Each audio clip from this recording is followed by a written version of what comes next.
नमस्कार मित्रांनो, घरोघरी मातीच्या चुली या मालिकेच्या आजच्या भागामध्ये आता इकडे सुमित्रा ऐश्वर्यावरती भयंकर चिडलेली असते. ते सगळं पाहता आता ऐश्वर्या नानांना बाहेर घेऊन येते आणि रूमच्या बाहेर आणल्यानंतर स्वतःशीच विचार करत म्हणत असते, आता आईंचा राग घालायचा असेल तर या म्हाताऱ्याची मला काळजी घ्यायला पाहिजे. आणि मग ऐश्वर्या इकडे नानांना हॉलमध्ये घेऊन येत असते आणि नानांना म्हणत असते, बघा नाना, आज दिवाळी आहे, सगळे कसे छान पद्धतीने रेडी झालेत, 4 व्यवस्थित कंदील लावलाय, अख्खं घर सजवलंय, अंगणामध्ये छान रांगोळी काढलीये. माझी खात्री आहे की तुम्ही लवकरात लवकर बरे व्हाल आणि आमच्याशी छान बोलायला लागाल. मग त्याच्यानंतर आता आजी लगेच म्हणू लागते, अगं तू फराळाचा विषय आता काढलाच तर मग होऊन जाऊ दे ना फराळ, मला ना काही राहवतच नाहीये, कधी एकदा फराळ करीन ना असं झालंय मला. तेवढ्यात लगेच तिथे सौमित्र येतो आणि सौमित्र आजीचं बोलणं ऐकता लगेच विचारतो, काय झालं, पण फराळ कुठे? म्हणजे अवंतिका घरात नाहीये आणि ऐश्वर्या घरात असून सुद्धा तिने फराळ नाही बनवला. आणि मग त्याच्यानंतर सौमित्र आता ऐश्वर्याला विचारत असतो की केलायस का तू फराळ. त्याच्यावरती तेवढ्यात लगेच तिथे सारंग येतो आणि सौमित्रला म्हणतो, अरे दादा, त्या फराळ करतच होत्या, म्हणजे त्यांनी फराळ करायलाच घेतला होता, पण मात्र नेमकं त्यांच्या हाताला चटका लागला. सौमित्र आता म्हणतो, म्हणजे अरे देवा, यावर्षी दिवाळीमध्ये फराळ नाहीये तर. आता लगेच सुमित्रा म्हणते, अरे काही नाही, कालचा गोंधळ झाल्यानंतर मी सगळ्यांसाठी फराळ करायला घेणारच होते, पण मात्र तेवढ्यात गुलाबराव आपल्या सगळ्यांसाठी फराळाचे डबे घेऊन आले. मग आजी आता म्हणू लागते, आहे ना आपल्याकडे फराळ, मग आपण असं ताटकत का उभे राहिलोय. आणि गुलाबदादाला लगेच आवाज देऊन फराळाचे डबे घेऊन यायला सांगते. इकडे आता नाना ते सगळं पाहत असतात. सौमित्र आता नानांकडे येतो आणि त्यांना विचारतो की नाना, तुम्हाला बरं वाटतंय ना? तुम्हाला असं शांत बघायची ना सवय नाहीये. मला सुद्धा खात्री आहे की तुम्ही लवकरच बोलाल. आणि ऐश्वर्याकडे पाहत म्हणतो, आणि नाना, तुम्ही ज्या दिवशी बोलाल ना तो दिवस आता लक्षात ठेवण्यासारखा असेल. आणि सौमित्र नानाला फराळ करण्यासाठी इकडे समोर घेऊन येतो. त्यानंतर आता इकडे दुसरीकडे जानकी दिवाळीसाठी तयार होत असते. तर मग ऋषिकेशने जानकीसाठी गजरा आणलेला असतो. ते सगळं पाहता जानकी लगेच ऋषिकेशला म्हणते, ऋषिकेश, आता हे सगळे खर्च ना आपल्याला परवडणारे नाहीयेत. कशाला केलात तुम्ही एवढा खर्च आणि का आणलेत गजरे? तर मग ऋषिकेश म्हणतो, अगं तू लक्ष्मी आहेस माझी, आणि सणासुदीच्या दिवसामध्ये माझ्या लक्ष्मीचं रूप खुलून दिसावं ना, म्हणून हा गजरा. तर मग आता ऋषिकेश तो गजरा जानकीच्या हातामध्ये देत असतो. तर मग जानकी चिडते आणि ऋषिकेशला म्हणू लागते की एवढ्या प्रेमाने गजरे आणले खरे, पण मात्र माझ्या नवऱ्याला काही कळतच नाही. तर मग आता हे जानकीचं बोलणं ऋषिकेशला समजलेलं असतं. ऋषिकेश आता समोर येतो आणि जानकीच्या केसामध्ये गजरा मावतो. आता हे सगळं पाहता जानकी तर खूपच खुश असते. गजरा घातल्यानंतर जानकीचं रूप आणखीनच उठून दिसायला लागतं. त्यानंतर आता इकडे दुसरीकडे रणदिव्यांच्या घरी सगळे आता फराळ करण्यासाठी बसलेले असतात. मग त्याच्यानंतर गुलाबदादा आता सगळ्यांना फराळ देतात. तर मग आता हे गुलाबने फराळ आणला हे सगळ्यांना माहिती असतं. तर मग आता सौमित्र लगेच गुलाबला म्हणतो की थँक्यू गुलाब, म्हणजे तुझ्यामुळे आमचा दिवाळी फराळ तर नाही चुकला. तर मग सगळे आता फराळ खातात. सारंग आता चकलीची टेस्ट घेतो आणि टेस्ट घेता म्हणतो की काय चकली झालीये, या चकलीमध्ये ना नाकूच कम आहे आणि नाकूच जादा आहे, जानकी वहिनी बनवते ना अगदी तशीच झालीये. तर मग सगळेच आता लगेच आश्चर्याने इकडे सारंगकडे पाहायला लागतात. सारंग आता म्हणू लागतो, नाही म्हणजे मला असं म्हणायचं होतं की अगदी तशीच चव लागली. इकडे आजी सुद्धा म्हणू लागते की नाही, कानवले सुद्धा ना खूप छान झालेत, म्हणजे अगदी आपण करतो तसं आहे. इकडे आता सारंग चिवडा सुद्धा खातो आणि चिवडा खाता म्हणतो की एकदम भारी झालाय आणि अगदी जानकी वहिनीचीच पद्धत आहे इथे.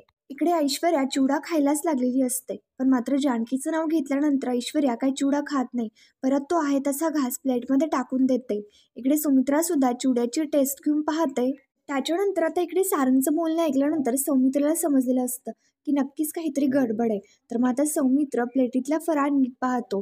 त्यातला बेसनाचा लाडू हातात घेत म्हणतो, यातला बेसनाचा लाडू. जानकी बहिणीला माहिती होतं की मला बेदाणे नाही आवडत, म्हणून ती आता काजू लावून लाडू करायची. आणि बघा, या लाडूवरती काजू आहे. इकडे त्यांची अशी बोलणं ऐकल्यानंतर इकडे गुलाबला तर भीती वाटत असते, पण मात्र ऐश्वर्या शांतपणे फक्त आश्चर्याने बोलणं ऐकत असते. इकडे सौमित्र आता म्हणत असतो, हे सगळं एखाद्या नौक्याने करणं शक्य नाहीये. आणि गुलाबदादाला विचारतो की हा फराळ जानकी वहिनीने पाठवलाय ना. आता गुलाबदादाला काय उत्तर द्यावं काहीच समजत नसतं.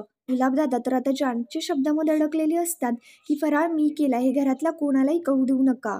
आता इकडे सगळे आश्चर्याने गुलाबदादाच्या उत्तराची वाट बघत असतात. मग त्याच्यानंतर सौमित्र परत गुलाबदादाला विचारतो की अरे, तुझ्याशी बोलतोय, सांग ना, हा फराळ जानकी वहिनीने पाठवलाय ना. तर मग आता गुलाबदादा म्हणू लागतात की नाही दादा, वहिनीसाहेब कशाला फराळ देतील, त्याचं काय झालं, वहिनीसाहेबांकडून मी फराळ कसा बनवायचा हे शिकून घेतलं होतं.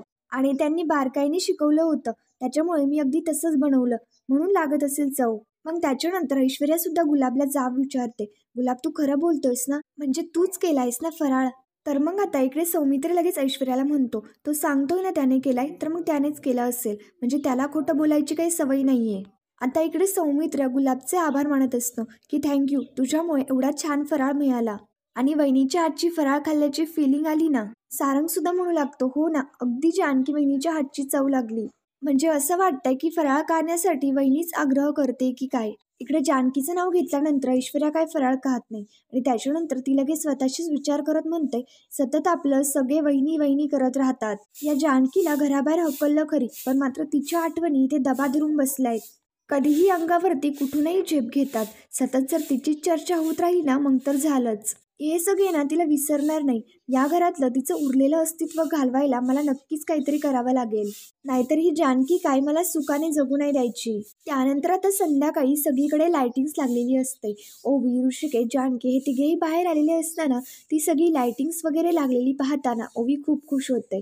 तर मग आता जानकी लगेच ओवीला म्हणते, ओवी हे सगळं चैतन्य जे असतं ना, ते सगळं दिवाळीतच असतं. दारातली रांगोळी असते दिवाळी, आपण एकत्र फराळ करतो ती असते दिवाळी, आणि मेन म्हणजे सगळे एकमेकांच्या सोबत असतात ना, ती असते दिवाळी. ऋषिकेश आता म्हणू लागतो, दारात कंदील लागलाय म्हणून दिवाळी आहे, आणि माझ्या दोन्ही लक्ष्म्या दिवाळीमध्ये दारात हसत उभ्या आहेत, आणि म्हणूनच दिवाळी दिवाळी आहे. तर मग ते तिघेही आता एकमेकांना हॅपी दिवाळी विश करतात. मग त्याच्यानंतर ऋषिकेश म्हणतो, बरं चला आपण आता लक्ष्मीपूजन करून घेऊयात. त्यानंतर आता इकडे दुसरीकडे सगळे लक्ष्मीपूजनाची तयारी करत असतात. त्याच्यानंतर सगळे पूजा मांडत असतात, पण मात्र एक एक करत सगळे आता सुमित्रेला प्रश्न विचारत असतात की हे काय करू ते काय करू. आता सुमित्राला नेमकं त्यांना काय उत्तर द्यावं काहीच समजत नसतं. त्यांचा खूपच आवाज आणि गोंधळ होत असतो. ते पाहताच सुमित्रा लगेच त्यांना शांत करत म्हणते की दरवर्षी आपल्या इथे लक्ष्मीपूजन होत असतं, पण मात्र लक्ष्मीपूजनाला एवढा आवाज आणि एवढा गोंधळ नसतो. तर मग आता शर्वरी लगेच म्हणते की दरवर्षी सगळं व्यवस्थित असतं, फुलं, हळद, कुंकू सगळं हाताशी असतं.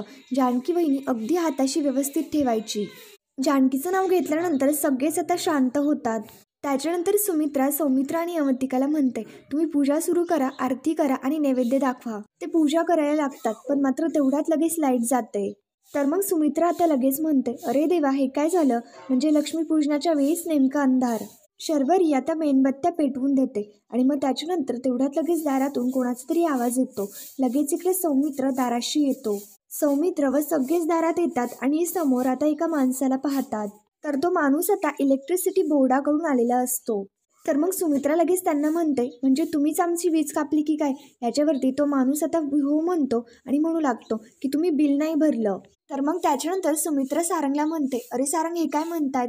तर मग सारंग लगेच आता इकडे ऐश्वर्याकडे पाहू लागतो. तर मग ऐश्वर्या लगेच म्हणते, असं काय माझ्याकडे बघताय, मला काय माहिती घरामध्ये बिल कोण भरतं.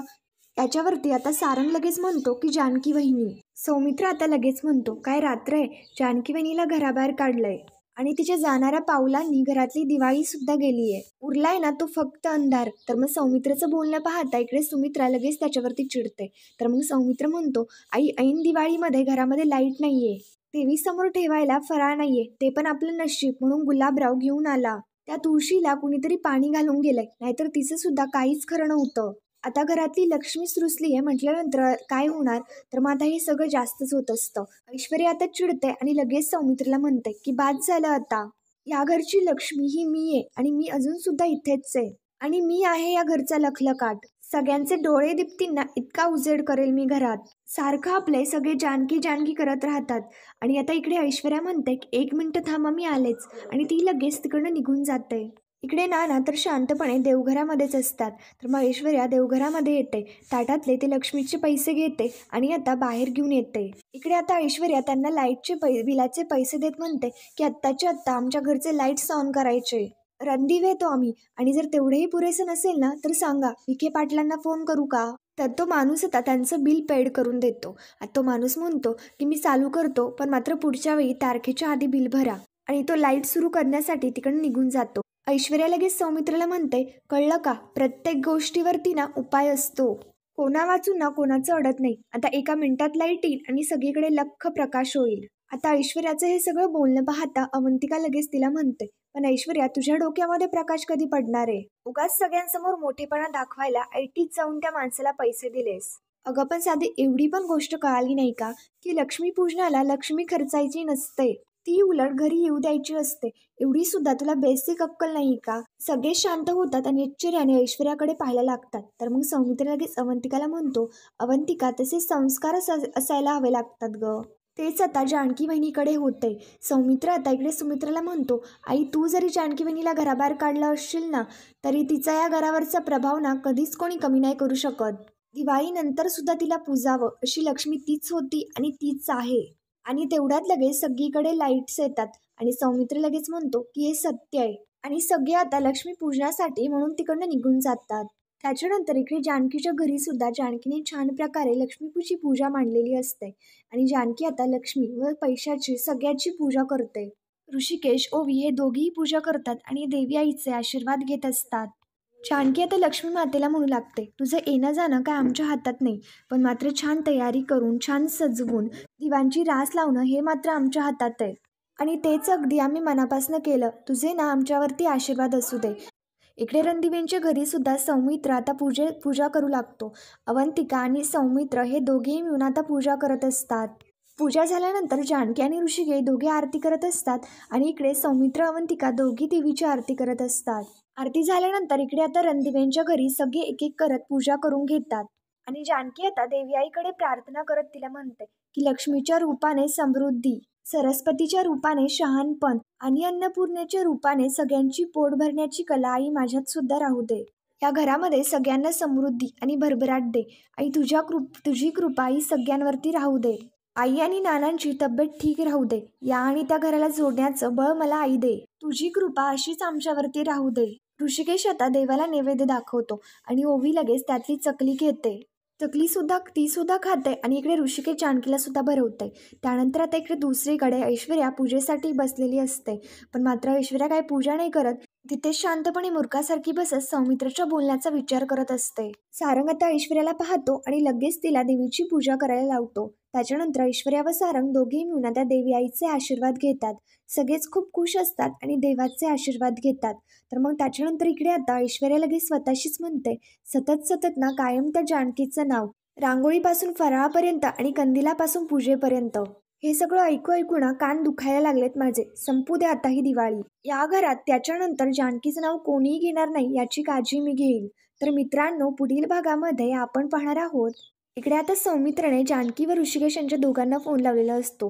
तर ओवी फोनवरती बोलत असताना ती सारंगला दिवाळीच्या शुभेच्छा देऊ लागते. सारंग बोलू लागतो, पण मात्र तेवढ्यात लगेच ऐश्वर्या म्हणते की कशाला द्यायच्या त्यांना शुभेच्छा, आपला काय संबंध आहे. तर मग इकडे फोन स्पीकरवरती असतो. ऋषिकेश ओवीला म्हणतो, शुभेच्छा त्यांना द्यायच्या असतात, ते आपले शुभेच्छुक असतात.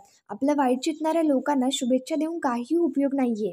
इकडे आता ऋषिकेशचं बोलणं सुमित्रा ऐकते. तर मग जानकी आणि ऋषिकेश रात्री झोपलेले असताना जानकी ऋषिकेशला म्हणते, तुमच्यातला बाप जिंकलाय ऋषिकेश, तुमच्यातला मुलगा आणि बाप जिंकायला पाहिजे असं नाही वाटत का. याच्यावरती ऋषिकेश म्हणतो की सॉरी जानकी. पुढील भागांच्या डेली अपडेटसाठी आमच्या शिव मराठी या चॅनलला लगेच सबस्क्राईब करा. थँक्यू.